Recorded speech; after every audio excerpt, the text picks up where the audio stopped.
everyone is after the lives of our children. If you don't know it today, know that the lives of our children are in a great war.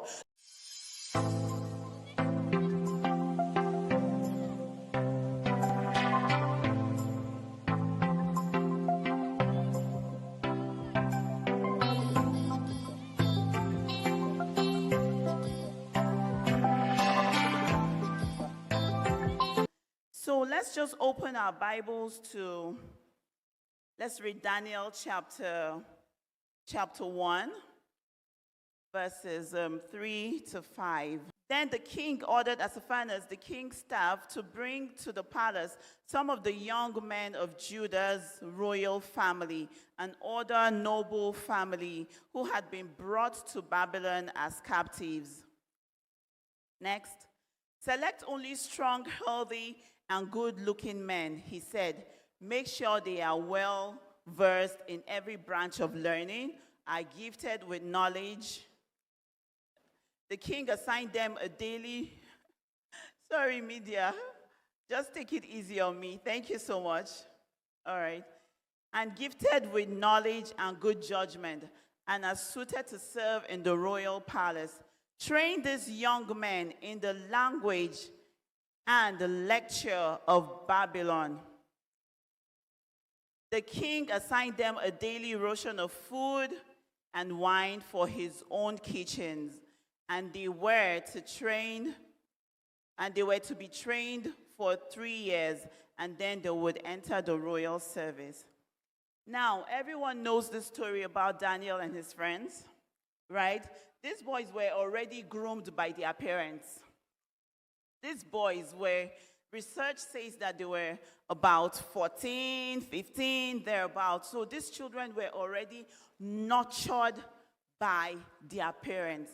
Their parents already took the time to train them because they knew they were nation builders. I don't know who their parents were, but for the fact that the eunuch was able to go into the town and was able to select these boys. There were many other teenage boys out there then. There were many other youths out there. But these ones were carefully selected. Please, what was it that he saw that made them different from every other child that was around in that time? What were their parents doing? I'm sure it's not the school system that trained them to be that distinct. No, it is their parents that trained them to be nation builders, to be groomed, to be able to stand firm, that even though they were taken into captivity and were taken into other systems, Babylon and everything, do you know that they also learned the culture of Babylon? They also learned the language. But these boys were not soiled by these things. These boys were able to stand firm to the culture and the values of their home, what their parents had already trained them to be, what the values that the parents have already inculcated in them. Are we training our children to become nation builders? Are we training our children to be able to stand firm in whatever circumstance they find themselves? Let's say our children are being taken to China or all of these Asian countries.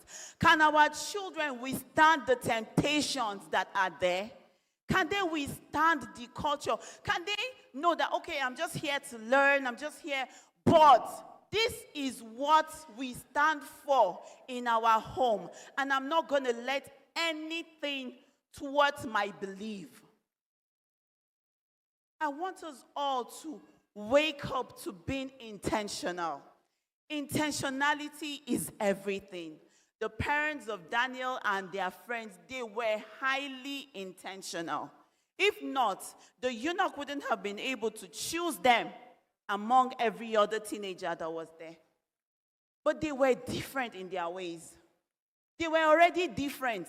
Even before they got into Babylon, they were already different. That's because the nurturing that the parents gave them was already outstanding in them. These children knew exactly what to do. What are we doing differently? What are we doing that will make our children stand out? I don't know if you have stumbled on any news about all of these celebrities, how they get to train their children. I don't know if you have seen Beyonce's daughter. I don't know if you have seen the intentionality in what they are doing, in how they want this girl to grow. These people are highly intentional about everything they are doing. I was also, some years back during the king's inauguration, I think in England and all of that, they had their children. William's children were also at the inauguration ceremony. And those children were about 3, 4, 5 years then. And you could see how well behaved they were during the ceremony. These children were not jumping up and down. They were not going all around. They were well behaved. They didn't have to give them a phone to distract them during the ceremony. They didn't have to hand them iPads to say, oh, use this and sit down so you can be quiet during the ceremony. No, you and I are the ones doing that now. We come to service, we go to places, and we hand over the same screen that wants to take over the lives of our children. We keep handing it back to these children so to distract them.